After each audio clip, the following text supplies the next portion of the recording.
When it comes to home insurance, Geico works for you. And since I'm the Geico Gecko, I work for you too. Hey, Gecko, can you sing my son a lullaby? You got it, Doug.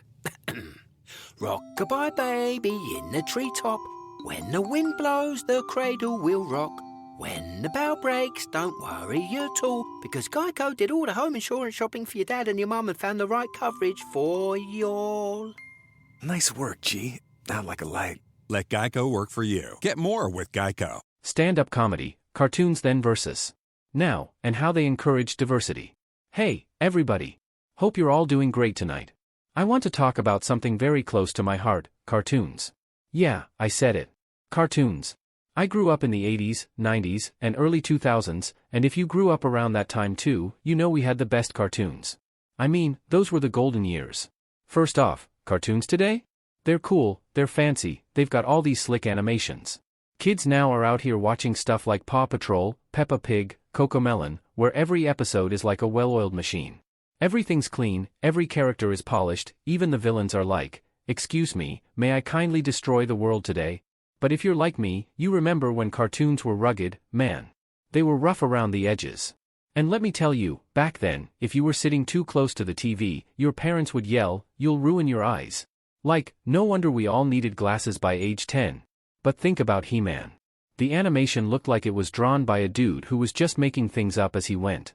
Half the time the background didn't even move.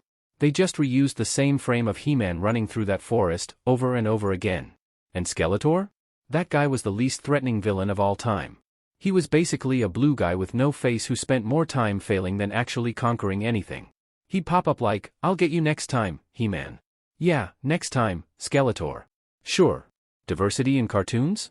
But you know, thinking back to those cartoons from the 80s and 90s, they were ahead of their time. Like, low-key, they were sneaking diversity in there, and we didn't even realize it. Let's talk about Captain Planet. Oh yeah, Captain Planet. This guy was basically a buff, environmentally conscious superhero who looked like he shopped at Lululemon. But his team, the Planeteers, was like a United Nations meeting with superpowers. You had Kwame from Africa with the power of Earth, GI from Asia with the power of water, Wheeler from Brooklyn, because every diverse team needs a white dude from Brooklyn, with the power of fire, Mati from South America with heart, and Linka from the Soviet Union with wind. That's right, y'all. We had Soviet Union representation in our cartoons. And it was a woman.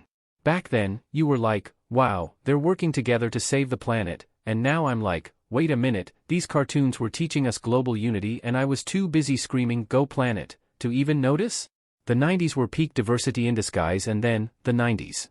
Oh man, cartoons in the 90s were wild. It was like, every show was like, "Hey kids, you're all weird, and that's cool. We're all weird too." Rugrats, for example, was a show where you had babies talking about their existential crises. These toddlers were out here discussing deep stuff like the meaning of life and how to navigate the complexities of babyhood. And it was so diverse. We had Susie Carmichael, who was basically the smartest character in the whole show, and she was black.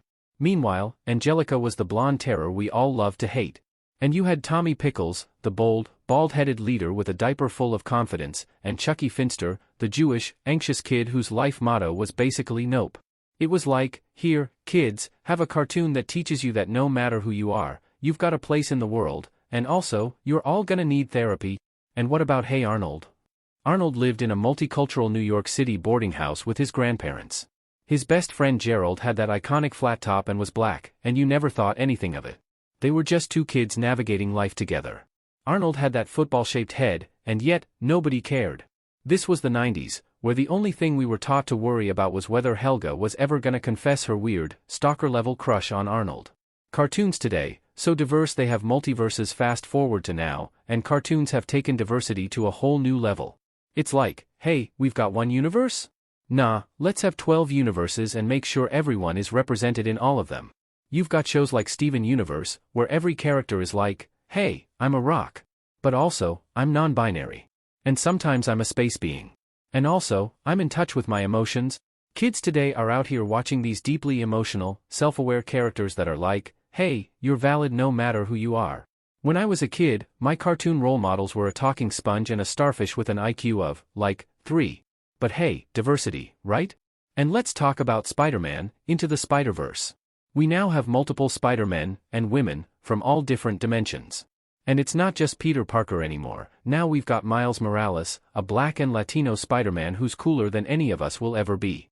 And the thing is, kids today just accept that. They're like, yeah, of course there are different spider people from all over the multiverse. Meanwhile, in the 80s and 90s, we barely had one good version of Spider-Man, and it was a miracle if his webs didn't glitch halfway through the episode. Cartoons and social commentary, and let's not forget the Proud Family. Back in the early 2000s, this show was all about representing African American culture in an authentic, relatable way.